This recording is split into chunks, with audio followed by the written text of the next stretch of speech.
Welcome all once again to our own TBTC channel. आज जो हम पढ़ने जा रहे हैं वो है statistics, that is chapter number 6 from algebra statistics. Last year हमने स्टैटिस्टिक्स देखा था। क्या क्या देखा था स्टैटिस्टिक्स में? लास्ट ईयर हमने ungroup frequency table, right, ungroup frequency या अनग्रुप फ्रीक्वेंसीज का या अनग्रुप डेटा का, रादर देन फ्रीक्वेंसी हम कहेंगे अनग्रुप डेटा का हमने स्टैटिस्टिक्स निकाला था। और उसमें क्या क्या निकाला था हमने?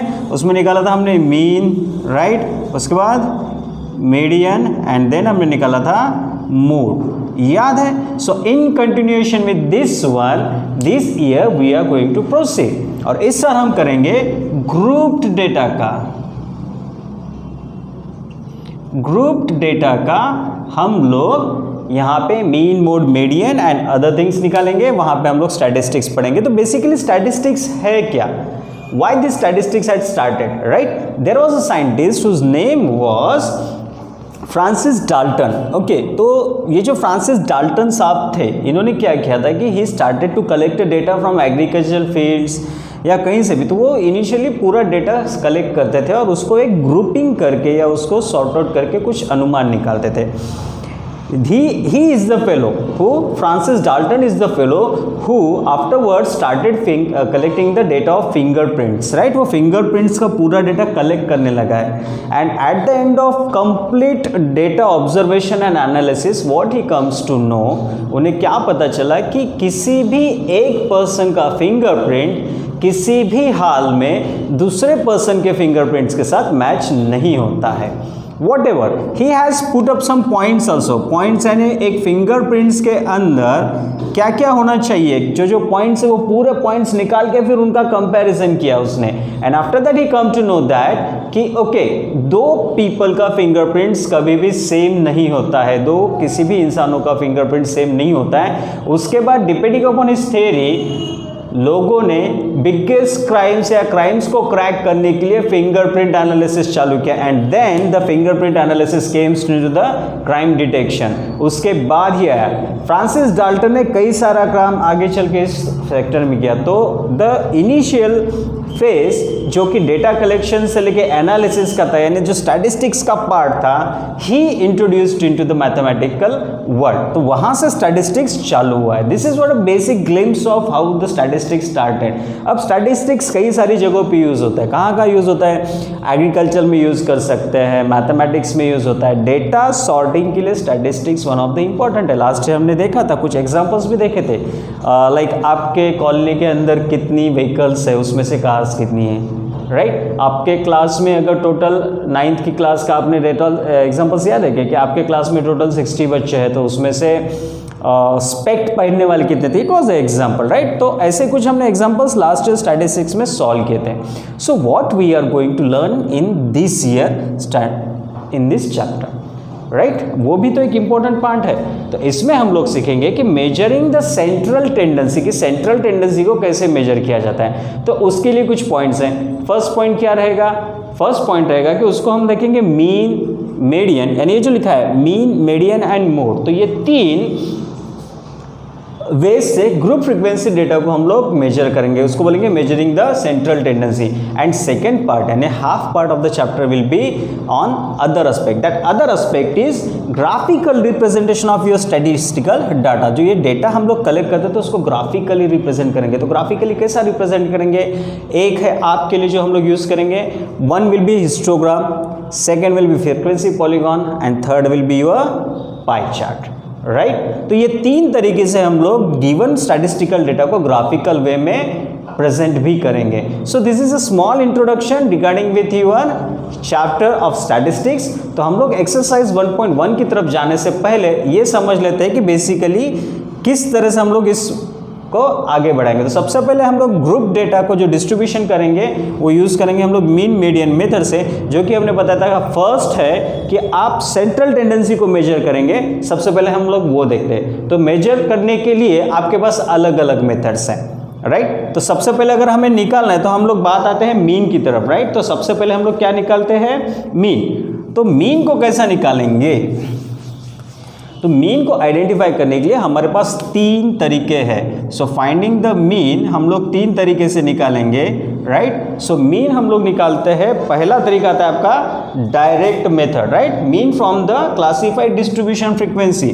सो पहली आती है आपकी डायरेक्ट मेथड, राइट। अब ये मेथड कैसी है, क्या है, we will see in details how to use the direct method to find out the mean of a frequency classification table, किस तरह से निकालना है, उसकी प्रोसेस स्टेप बाय स्टेप हम लोग इसके बाद देखते हैं। उसके बाद दूसरी मेथड आपके पास क्या आती है, उसके बाद आपकी दूसरी मेथड आती है, वो है एज्यूम मीन मेथड,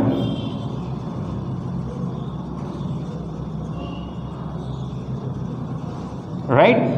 नाउ यहाँ पे एक मीन एज्यूम करके चलना पड़ता है, ये भी हम लोग स्टेप वाइज सीखेंगे किस तरह से एज्यूम मीन मेथड का यूज करके हम लोग मीन निकालेंगे। एंड जो आपकी थर्ड स्टेप आती है वो है स्टेप डेविएशन मेथड। कौन सी है, स्टेप डेविएशन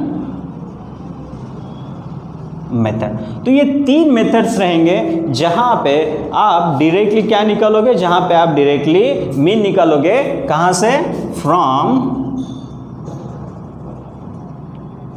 क्लासिफाइड फ्रीक्वेंसी, कहां से निकालेगा आप, फ्रॉम क्लासिफाइड फ्रीक्वेंसी डिस्ट्रीब्यूशन। अब ये क्लासिफाइड फ्रीक्वेंसी डिस्ट्रीब्यूशन मीन्स क्या है कि आपका जो डेटा है उसको ग्रुप करके फ्रीक्वेंसी के हिसाब से हम उसको डिस्ट्रीब्यूट करेंगे। जैसे कि आपने देखा होगा कि 0 to 20 या 30 मार्क्स लेने वाले बच्चे कितने हैं, तो उसको डिस्ट्रीब्यूट कर दिया, वो फ्रीक्वेंसी आ गई। फिर 35 to 50% लेने वाले कितने, उसका एक नंबर आ गया। फिर 50 to 70 लेने वाले कितने, उनका एक आ गया। फिर 70 to 90 लेने वाले कितने, उनका एक आ गया 92। तो ये जो फ्रीक्वेंसी डिस्ट्रीब्यूशन टेबल रहेगा, तो that is what they are saying, from classified frequency distribution हम लोग उसका मीन निकालेंगे। Their methods will be direct method, assume mean method, and third will be your step deviation method. तो चलो एक एक मेथड सीखते हैं। We will start for the basics of your exercise और प्रैक्टिस सेट 1.6.1, उसकी शुरुआत करते हैं विथ यूजिंग दिस 3 मेथड्स। तो सबसे पहले हम लोग सीखेंगे डायरेक्ट मेथड। ओके, चलो इसके ओके, तो अभी हम शुरू करते हैं डायरेक्ट मेथड। जैसा कि मैंने लास्ट पार्ट में बताया था, राइट। कई बार क्या हो जाता है ना कि large number of frequency data हम लोग कलेक्ट करते हैं। मान के चलो जैसा ऑन द रोड कितने व्हीकल्स जा रहे हैं, राइट, उसमें से अभी कौन से व्हीकल्स विच टाइप्स के, लाइक कार्स कितने हैं, जीप्स कितने हैं, लोडेड व्हीकल्स कितने हैं, 2 व्हीलर्स कितने पास हो रहे हैं, कोई तो भी एक पोल पे ये सब चीज़ें रिकॉर्ड हो रही थी। ये एक बहुत बड़ा डेटा है, इट इज़ अ बिग, बहुत बड़ा डेटा। तो ऐसे डेटा का मीन निकालना लास्ट ईयर की मेथडोलॉजी से पॉसिबल नहीं हो सकता था। So for that purpose this year हम लोग सीखेंगे 3 different methodologies for finding out the mean. First will be by your direct method, right. उसके बाद हम लोग क्या देखने वाले थे, उसके बाद हम देखेंगे assume mean method and then step division method. तो पहले चलते हैं डायरेक्ट मेथड की तरफ। चलो, ये डायरेक्ट मेथड समझाने के लिए I will just directly go with an example. Clear? So if you understand the example then you can easily solve the remaining example. तो इसको कैसे ग्रुपिंग करते हैं, किस तरह से टेबल फॉर्म करते हैं, I will explain each and everything step by step, right. Side में कॉर्नर में आपको एक फोटो दिखाएगा जिसमें स्टेप्स रहेंगे, so you can easily write down the steps also. और यहाँ मैं पैरेलल बनूंगा। Okay, the question will flash upside, correct, question will flash upside and it will be state till the answer will be there. तो पूरा answer होने तक question पूरा वहां पे रहेगा। So you just follow that question. I will read the question from the text book. Here bottom side मेरे पास यहाँ पे टेक्स्ट बुक है, तो मैं टेक्स्ट बुक्स में से क्वेश्चन देखूंगा and you can easily continue with the answers. Clear? So this will be the methodology to understand and to incorporate with the live video as well as the pop-ins which are happening into the videos। ठीक है, समझ में आया? चलो आगे चलते हैं। So direct यहाँ पे क्वेश्चन दिया है, क्या क्वेश्चन है देख लेना। The following table shows the frequency distribution time required for each worker to complete a work. अलग अलग वर्कर्स है तो उनको एक काम खत्म करने के लिए कितना टाइम लगता है उसका उन्होंने एक डिस्ट्रीब्यूशन टेबल ऑलरेडी मार्क करके दिया है। From the table find the mean time required to complete the job for a worker. तो ये पूरा अलग अलग वर्कर्स का टाइमिंग दिया। तो एक वर्कर को मीन टाइम, एवरेज टाइम बोलते हैं ना हम लोग, मीन टाइम कितना लगता है वो निकालना है, राइट। तो चलो, जब भी इस तरह से लाइक दिस एक डेटा या इक्वेशन आपको दिया जाता है तो डायरेक्ट मेथड से इसको निकालते हो क्या करना चाहिए, तो there are some such, right. तो सबसे पहले तो हमें कुछ वर्टिकल्स कॉलम ड्रॉ करने पड़ेंगे। तो सबसे पहले याद रखना, whenever you need to solve an example with the direct method, जब भी हमें डायरेक्ट मेथड से एक एग्जांपल सॉल्व करना होता है एग्जाम में, तो सबसे पहले क्या करना, ध्यान में रखना, we require only 4 columns. Vertical columns कितने ड्रॉ करना है, 4 कॉलम्स ड्रॉ करना है, राइट। तो सबसे पहले तो मैं आपको 4 कॉलम्स ड्रॉ करके रख देता हूं। This is 1 2, that is 1 column, 2 column, 3 and this is the 4th column. चाहे ही मैंने बड़े ड्रॉ किए हो, बाद में इसको मैं रब कर दूंगा। क्लियर हो गया, 4 कॉलम्स ड्रॉ करेंगे। ओके, दैट साइड में तो क्वेश्चन रहेगा, तो हम लोग इसको थोड़ा सा, I will come to this side, right. यहाँ से आ जाऊँगा तो यहाँ से आपको समझ में आ जाएगा। तो 4 कॉलम्स हम लोग इसको ड्रॉ करेंगे। सबसे पहले कॉलम में हम क्या लिखेंगे, the first column, the classes will be written in the first column. तो फर्स्ट कॉलम जो है इसमें क्या रहेगा हमारा, it will be with the class, right. तो इसमें क्या रहेंगे, क्लास रहेंगे। क्लियर हो गया। फर्स्ट कॉलम में हमेशा क्या रहेगा, क्लास रहेगा। फर्स्ट कॉलम में क्या रहेगा, हमेशा क्लास रहेगा, राइट। अब यहाँ पे क्लास क्या है, यहाँ पे है टाइम इन आवर्स, तो यहाँ पे लिखेंगे क्लास में क्या लिया है हमने, टाइम इन आवर्स लिया है, राइट। सेकेंड कॉलम में क्या रहेगा, अब और क्या है, क्लास हो गया तो दूसरे इसमें क्या आता है, फ्रीक्वेंसी, राइट, या क्लास मार्क्स। तो उसके बाद आएगा आपका फ्रीक्वेंसी के पहले आएगा आपका क्लास मार्क। क्लियर, फ्रीक्वेंसी के पहले क्या आएगा आपका, क्लास मार्क। क्लास हो गया, क्लास होने के बाद सेकंड इसमें क्या रहेगा, क्लास मार्क। अब क्लास मार्क हम लोग यूजुअली एक्स आई से डिनोट करते हैं, याद है ना, लास्ट ईयर भी किया था। क्लास मार्क किससे डिनोट करते हैं, एक्स आई से डिनोट करते हैं। उसके बाद आएगा, जैसा मैंने बताया था, क्या आएगा उसके बाद, फ्रीक्वेंसी, और ये हम डिनोट करते हैं एफ आई से। फ्रीक्वेंसी किससे डिनोट करते हैं, एफ आई से। अब यहाँ पे फ्रीक्वेंसी किस में आएगी, frequency will be number of workers, right. Because problem में क्या दिया था, ऊपर दिया था टाइम, नीचे दिया था नंबर ऑफ वर्कर्स। तो यहाँ पे आ गया आपके क्लासेस में टाइम, और यहाँ पे क्या आएगा आपका नंबर ऑफ वर्कर्स। उसके बाद जो 4th कॉलम रहेगा मल्टीप्लीकेशन, किसका रहेगा, F I x I, right, so this will be the multiplication of fi xi, और you can write down xi fi भी लिख सकते हैं या fi xi भी लिख सकते हैं। तो पहले हमने xi लिया था, तो हम लोग पहले xi fi, ये दोनों स्मॉल है, xi fi का समेशन रहेगा, राइट। ओके, समेशन तो यहाँ नहीं आएगा, सम तो नीचे करेंगे। यहाँ पे फ्रीक्वेंसी का मल्टीप्लिकेशन रहेगा, तो क्या रहेंगे, यहाँ पे लिखेंगे हम लोग क्लास मार्क इंटू फ्रीक्वेंसी। ये वाला रहेगा 4th टेबल, खत्म। पहले टेबल में क्लास आएगा, सेकंड टेबल में क्लास मार्क आएगा, थर्ड वाला कॉलम, सॉरी टेबल बोल रहा हूँ, थर्ड वाले कॉलम में आपकी फ्रीक्वेंसी आएंगे, एंड 4th वाले कॉलम में आएगा क्लास मार्क एंड फ्रीक्वेंसी, इनका प्रोडक्ट। दैट्स इट, इतना ही है। डायरेक्ट मेथड में ये 4 टेबल ही बनाना है, ये समझ लो, इजी जाएगा, ठीक है। अब आपका इसमें क्या दिया वाला है, 15 to 19, चलो 15 to 19। उसके बाद क्या दिया था, 20 to 24, so 20 to 24, 25 to 29, 29 to 34 and 34 to last क्या आएगा, सॉरी 35 टू क्या आएगा, 35 to 39, राइट। सो इतने क्लासेस उन्होंने दिए, क्लियर हो गया, इतने क्लासेस उन्होंने दिए। अब हम लिखेंगे क्लास मार्क। क्लास मार्क कैसे आइडेंटिफाई करते हैं हम लोग, सिंपल है, फर्स्ट सेकंड दोनों को ऐड करा के उसका मिडल टर्म, याद है ना। क्लास मार्क कैसे निकालते हैं, 15 + 19 कितना हो गया, 20, 34, 34/2 कितना हो गया,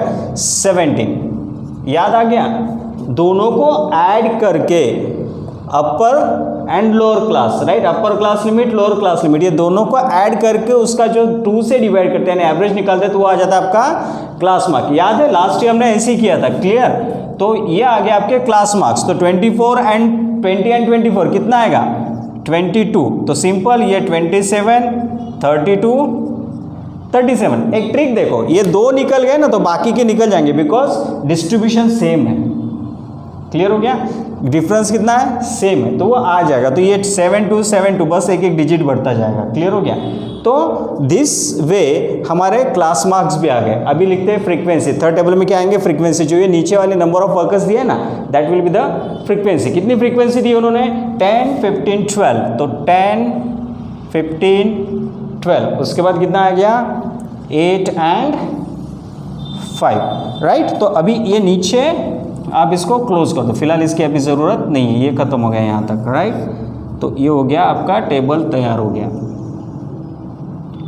चलो अब इसको प्रोडक्ट बनाना है, राइट। तो प्रोडक्ट कैसा आएगा, ये हो गया 170, ये कितना हो गया 15 दूनी 30, 15 दूनी 30 आणि 3 33, 22 आधी 84ला 4 हा चाल आता 12 दूनी 24 आणि 8 32, 8 दूनी 16 7 चाले का 8 त्रिक 24 आणि 1 25, 7 5 35ला 5 7 चाले 3 3 5 15 आणि 3 18। Okay, so this is what your frequency distribution table का जो प्रोडक्ट है, क्लास मार्क एंड फ्रीक्वेंसीज का प्रोडक्ट आ गया। अब आगे क्या करना है, यहाँ तक क्लियर हो गया, मेथड समझ में आ गई। पहली स्टेप ने हमने क्लासेस लिखे, क्लास मार्क लिखा, फ्रीक्वेंसी लिखा, क्लास मार्क इंटू फ्रीक्वेंसी लिखा, क्लियर हो गया यहाँ तक। अब आता है इसके आगे का इंपॉर्टेंट पार्ट, कैलकुलेशन का मीन। बिकॉज हमने देखा था लास्ट ईयर भी, हमने मीन कैसा निकाला था, हम मीन को लिखते हैं एक्स बार, याद है लास्ट ईयर एक फॉर्मूला किया था आपने, क्या किया था, एक्स बार इक्वल्स टू क्या फॉर्मूला यूज किया था लास्ट ईयर में,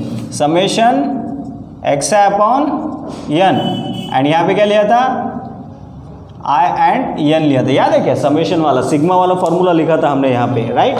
सो आई इक्वल्स टू 1 लिखा था। चलो तो यहाँ पे मीन आ गया आपका एक्स बार। अब यहाँ पे जो हम फॉर्मूला यूज करेंगे वो फॉर्मूला हम लोग लगाएंगे, उसके पहले हमें क्या निकालना पड़ता है, then find the summation of X I F I. नीचे क्या निकालना पड़ेगा, इस सब का समेशन लेना पड़ेगा हमें, क्या लेना पड़ेगा, सबका समेशन। तो इनका एडिशन कर लो, एडिशन कितना था, 6 5 10 15, कैरी 1, 7 आणि 3 10, 8 आणि 2 10, 10 आणि 2 25 आणि 1 26, 5 2 आणि 3 आणि 3 6 3 3 9 10 11 12। सो 1265 is what your summation is. कितना आ गया 1265। सेम में हम समेशन ऑफ फ्रीक्वेंसी निकालते हैं, सिग्मा फ्रीक्वेंसी कितना हो गया, इसको एडिशन कर लो। सो उन्होंने पहले दिया था देयर आर 50 वर्कर्स, राइट, उन्होंने दिया था कि 50 वर्कर्स नहीं है, चलो सम कर लो, 10 + 5 25, 25 + 5 30, 30 + 20 50। सो सिग्मा एफ आई आ गया, sigma x I F I भी आ गया। अब ये दो आ गए तो मीन का फॉर्मूला क्या है, हम लोग मीन का एक फॉर्मूला यहाँ पे यूज करेंगे, वो हमारा फॉर्मूला क्या रहेगा, mean of the data, right, mean of the data equals to summation x I F I upon, sorry sigma भी कॉल कर सकते हैं इसको, sigma x I F I upon f i, right. तो product of the class mark and class frequency divided by frequency, ये जो total sum आ रहा है उसका हम लोग फॉर्मूला, तो ये फॉर्मूला याद रखना हमेशा। मीन बाय डायरेक्ट मेथड से जो मीन निकालेंगे, mean equals to sigma x I F I upon sigma F I, बस ये वाला फॉर्मूला ध्यान में रखना, आपका आंसर कहीं नहीं जाएगा। क्लियर हो गया। तो अभी यहाँ पे ये जो पार्ट है इसको हम लोग क्या कहते हैं, इसको हम लोग एन भी बोलते हैं, सिग्मा एफ आई को हम लोग क्या बोलते हैं, सिग्मा एफ आई को हम लोग क्या कैलकुलेट करते हैं, एन भी कैलकुलेट करते हैं। तो इसकी जगह पे हम रिप्लेस क्या करेंगे, इसकी जगह पे हम रिप्लेस करेंगे N, right, the number of frequency, total number of frequency. तो अब एक्स आई इक्वल्स टू कितना आया था 1265 अपॉन 50। तो X I equals to, solve करो इसको, क्या आएगा आपका, इजी है, 0 हटा दो एंड सॉल्व करो, ठीक है। तो सिंपल है, 0 हटा दिया, यहाँ डेसिमल दे दिया, 5 1 जा 5 2 जा 10, कैरी 1, 5 5 जा 25, अगेन 5 5 जा 25 और 5 3 जा 15, 5 3 जा 15, 3 आता है ना, यहाँ पे 1 बचता है, तो 25.3। देयरफॉर अब मीन ऑफ द डेटा आ गया 25.3, कितना आ गया, मीन ऑफ द डेटा आ गया 25.3। अब मीन ऑफ द डेटा अगर 25.3 आ गया तो आपको जो क्वेश्चन था, इन्होंने क्या पूछा था, from the table find the mean time required to complete the job, right, by a worker. Therefore final answer आएगा, therefore mean time required by a worker to complete the job is 25.3। अब ये क्या है, hours में है data पूरा, तो इसको हम क्या लिखेंगे, आवर्स, चाहे तो एक अप्रोक्सीमेट डाल दो, because it is approximate number, इसलिए हमने इसको अप्रोक्सीमेट डाल दिया। क्लियर हो गया? सो ये डायरेक्ट मेथडोलॉजी है। डायरेक्ट मेथड से हमने मीन निकाला है। इसमें दो चीज़ें इंपॉर्टेंट है। फर्स्ट, आपके 4 ही कॉलम्स रहेंगे, राइट, और आपको मीन का फॉर्मूला रहेगा sigma XI FI upon N. N क्या रहेगा आपका? एन रहेगा, summation of the entire frequency. Easy method है। आज हम लोग सिर्फ मेथड डिस्कस करेंगे, 6.1 नहीं लेंगे। आज हम सिर्फ मेथड देख रहे हैं। तो ये हो गया आपकी direct method. This is the first way of solving the problems bye direct method. Clear हो गया? कुछ डाउट होगा तो नीचे कमेंट में डाल दीजिए, ठीक है। अब हम लोग चलते हैं नेक्स्ट मेथड की तरफ। तब तक एक बार जस्ट देख लो, प्रॉब्लम नोट करना है तो नोट कर लेना। I am giving you 2 seconds. Okay, एक काम करते हैं, before going to the assume mean method ना, इसका और एक प्रॉब्लम हम लोग सॉल्व देखते हैं। एक सॉल्व एग्जांपल से हम लोग और एक प्रॉब्लम देख लेते हैं, ताकि आपको और एक बार समझ में आए कि how this can be used. एक बार रिवीजन करने के लिए लेते हैं। Okay, so I am flashing the problem. क्या दिया है, चलो पहले इसको रब कर लेते हैं। तो I can use the same setup और आपको और एक प्रॉब्लम भी आसानी से सॉल्व करने को मिले, राइट। चलो, क्या दिया है उन्होंने? Okay, the maximum temperature that is in degree Celsius, the maximum temperature in degree Celsius of 30 towns in the last summer it shown into the following table. Find the mean of the maximum temperature. 30 cities है, उनका maximum temperature उन्होंने अलग अलग cities का record किया है, right. तो सबसे पहले ऊपर का कॉलम क्या दिया है उन्होंने?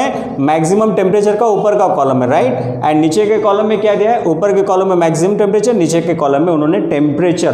तो नंबर ऑफ टाउन्स, तो वो टेम्परेचर रेंज के जो टाउन्स है उनको रिकॉर्ड किया। तो टोटल नंबर ऑफ टाउन्स कितने हैं? 30। The total number of towns 30 है, राइट। तो आपका एन क्या आएगा, जो हम लोग यहाँ लिखते हैं समेशन ऑफ फ्रीक्वेंसी, कितना हो गया? 30 हो गया। तो मैं ब्लाइंडली यहाँ पे लिख सकता हूँ, right, because I know that the frequency N equals to summation of FI that is 30। उन्होंने दिया है, नंबर ऑफ टाउन्स कितना है? 30 है, दे हैव ऑलरेडी गिवन, तो मुझे इसका इशू नहीं है। चलो, अब इसमें उन्होंने जो दिया है, टेम्परेचर रेंज दी है 24 to 28, पहली टेम्परेचर रेंज है। दूसरी टेम्परेचर रेंज क्या दी उन्होंने? 28 to 32। तीसरी कितनी दी है? 32 to 36, 36 to 40 एंड 40 to 44। तो 4 डिग्रीज के डिफरेंस से दिया है। अब ऑब्वियसली 24 और 28 कितना आएगा? 32 52। 52 का हाफ कितना हो गया? 52 का हाफ कितना हो गया? 26। तो आपका सेकंड टेबल आएगा क्लास मार्क, जो अपर एंड लोअर लिमिट इन दोनों का एडिशन करके 2 से डिवाइड करना, राइट। तो अब इसमें 4 मिलाते जाओ, बिकॉज कंटिन्यूअस है एंड 4 का डिफरेंस है। तो देख लो, ये हो गया 30 30 30 60, दैट इज 30 आ गया। तो 26 प्लस 3 4 30, तो ये आ गया 34, ये हो गया 38 और ये हो गया 42। आप ऐसे भी कैलकुलेट करो, 40 प्लस 44 कितना हो गया? 84। 84 बाई 2 42। क्लियर हो गया? चलो, यहाँ पर फ्रीक्वेंसी कितनी दी थी, राइट, फ्रीक्वेंसी कितनी दी थी?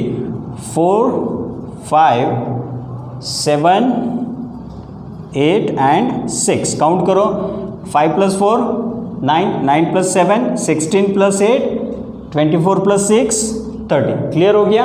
अब मल्टीप्लिकेशन करो, 26 4 जा कितना आता है? 26 4 जा, टेबल्स आते हैं, फटाक से बोलो, 26 4 जा कितना आता है? 104, 104। तीसरा पची 150, 34 इंटू 7 7 चौक 28 ला 8 हातच्याले 2 7 त्रिक 21 आणि 2 23, राईट। 8 8 64 ला 4 हातच्याले 6 8 त्रिक 24 आणि 6 30। क्लियर हो गया? I am just calculating Marathi. And last वाला कितना आ गया? 42 इंटू 6 दैट इज 6 2 ज़ा 12 कैरी 1 6 4 ज़ा 24 प्लस 1 25 252। अब यहाँ पे क्या करेंगे हम लोग? समेशन ऑफ XI FI कितना आता है? ऐड कर लो सबको, 8 और 2 10, 10 और 8 18, 18 ला 8 हातसाला 1 5 आणि 5 10 आणि 3 13 आणि 14 4 हातसाला 1 5 आणि 4 9 1 10। So 1048 is your sum, right. अब हमारा फॉर्मूला चाहे तो यहाँ पे आप टोटल लिख सकते हैं और ये इसको थोड़ा सा आप एक्सटेंड करके आप एक एक्स्ट्रा एडिशनल ऐसा यहाँ पे बना सकते हो। क्लियर हो गया? अब मीन निकालेंगे, right. Mean equals to x bar क्या है? XI FI upon n. XI FI 1042 48 अपॉन 30, 0 हट गया, पॉइंट लग गया, राइट। 3 1 जा 3, 3 3 जा 9, कैरी 1, 3 4 जा 12, कैरी 2, 0.7, सो 34.7। नहीं आता है तो डिवीजन अलग से कर लेना। क्लियर हो गया। 30.7 x bar equals to 34.7, therefore mean temperature क्या आ गया, उन्होंने क्या पूछा था, so find the mean maximum temperature, mean of the maximum temperature is कितना आ गया 34.7। चलो तो आज हम यहीं पे रुकते हैं with the direct method and introductory part. हम लोग एक और additional, I will made one more video because I want to go in deep और डिटेल में आपको समझ में आए। सो नेक्स्ट वीडियो में हम लोग जाएंगे इसके आगे के दो मेथड्स, वन रहेंगे assume mean methods and step division method, right. तो वो भी वीडियो में पैरेलल पोस्ट कर रहा हूँ, इसके बाद आपका वो वीडियो आएगा and then we will go for 6.1। See understanding in deep and properly is necessary. अगर आपको ठीक से समझ में आएगा ना, this all are easy marks. इसके जो भी आपके 6 या 8 मार्क्स जो है ना वो फिक्स है, वो कहीं नहीं जाने वाले। प्रोबेबिलिटी के है या इसके मार्क्स कहीं नहीं जाएंगे अनलेस एंड अनटिल ये प्रॉब्लम्स आप प्रॉपरली सॉल्व नहीं करोगे। अगर इसमें कन्फ्यूजन रहेगा ना तो अननेसेसरी आप आपके मार्क्स लूज करोगे and I don't want to lose a single marks in your final exams, right. तो इसको अच्छे से समझ लो। डायरेक्ट मेथड समझ में आ गई। जाने से पहले वंस अगेन रिविजन, 4 कॉलम्स बनाने हैं। फर्स्ट कॉलम में क्लास, सेकंड कॉलम में क्लास मार्क, थर्ड कॉलम में फ्रीक्वेंसी, फोर्थ कॉलम में class mark into frequency. Bottom में फ्रीक्वेंसी का समेशन जो n से रिप्रेजेंट करेंगे, क्लास मार्क इनटू फ्रीक्वेंसी का समेशन, राइट। और मीन निकालने का फॉर्मूला क्या है, सिग्मा fi xi और sigma xi fi upon n। Clear हो गया। This is what direct method is. चलिए, अगर वीडियो अच्छा लगा, पसंद आएगा तो डेफिनेटली लाइक करना मत भूलना। शेयर विथ योर फ्रेंड्स, जो भी आपके 10 के फ्रेंड्स हैं उनको एक लिंक शेयर कर दो so that they will also see, they will understand this things, right. And subscribe the channel, that is most important. Okay, चलिए, have a nice day, stay home, stay safe, thank you.